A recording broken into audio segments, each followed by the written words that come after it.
خدا تو بڑا بخشنے والا مہربان ہے، وہ تو اپنے بندوں سے بہت محبت کرتا ہے، وہ تو اتنا مہربان ہے کہ کل کو سبھی کو معاف کر دے گا۔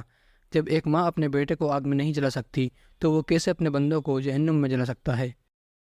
حضرات، اگر آپ نے بھی ایسے الفاظ معاشرے میں سنے ہیں تو یہ کوئی حیرت کی بات نہیں ہے۔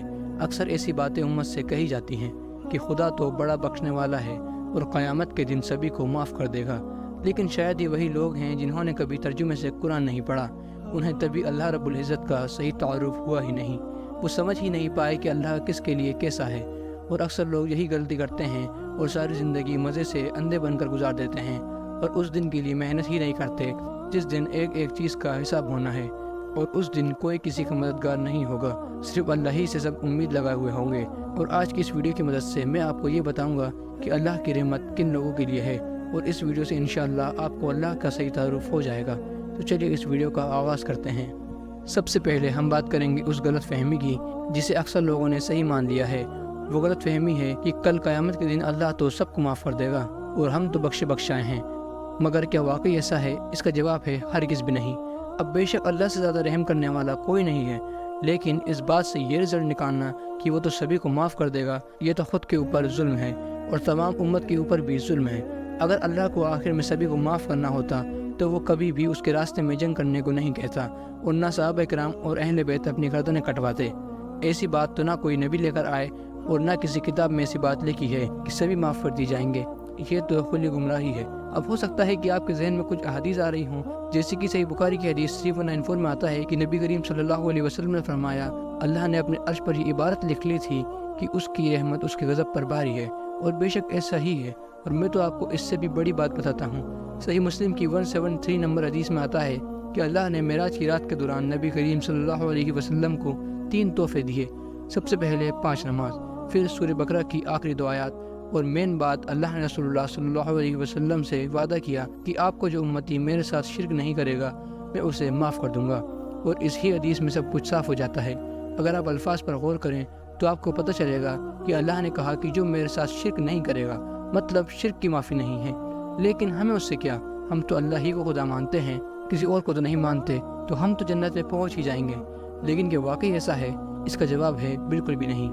اصل میں شرک کا مطلب صرف یہ نہیں ہے کہ ہم اللہ کے علاوہ کسی اور کو خدا مانیں اور اس کی عبادت کریں، بلکہ شرک کے بہت سے درجے ہیں، اور جب آپ شرک کا اصل مطلب سمجھیں گے تب آپ کو معلوم ہوگا کہ کیوں شرک اللہ کے نزدیک سب سے سینسٹیو ایشو ہے، اور کیوں یہ سب سے بڑا گناہ ہے، اور کیوں نبی علیہ السلام اپنی مبارک زندگی کے دوران بار بار یہی کہتے رہے کہ شرک نہ کرنا، شرک نہ کرنا، شرک نہ کرنا، چاہے تمہارے ٹکڑے ٹکڑے ہی کیوں نہ ہو جائیں۔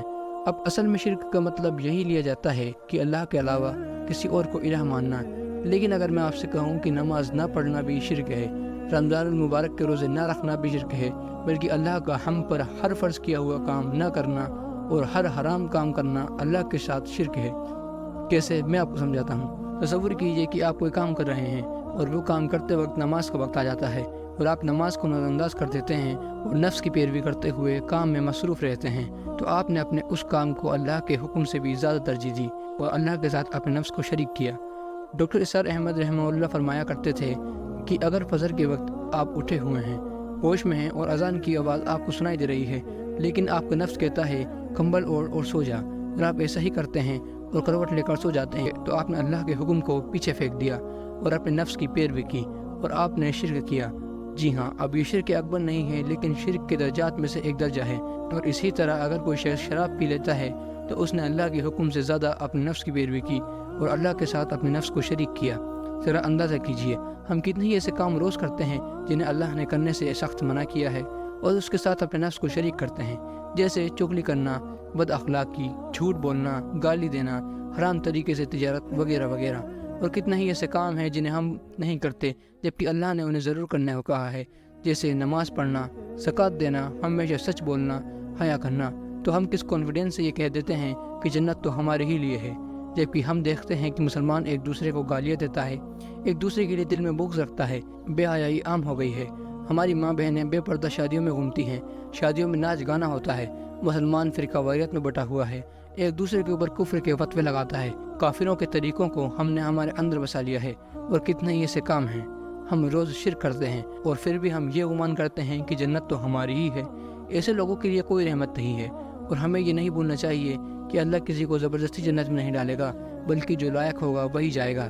حضرات، اگر کوئی کافر دوزخ میں جائے تو ایسا ہی ہے جیسے وہ صحرا میں پیاسا مر گیا، کیونکہ وہ مسلمان نہیں ہوا تھا۔ لیکن اگر مسلمان یہ سب حرکتیں کر کے دوزخ میں جائے تو یہ تو اس قدر بد نصیبی کی بات ہے جیسے کوئی شخص دریا کے کنارے پیاسا مر جائے۔ ہمیں ذرا بھی گمان نہیں کرنا چاہیے کہ ہم تو مسلمان فیملی میں پیدا ہو گئے تو جنت اب ہماری ہی ہے، ایسا بالکل بھی نہیں ہے۔ لیکن اللہ کی رحمت کو کیسے حاصل کیا جائے؟ آخر وہ کس کے لیے ہے؟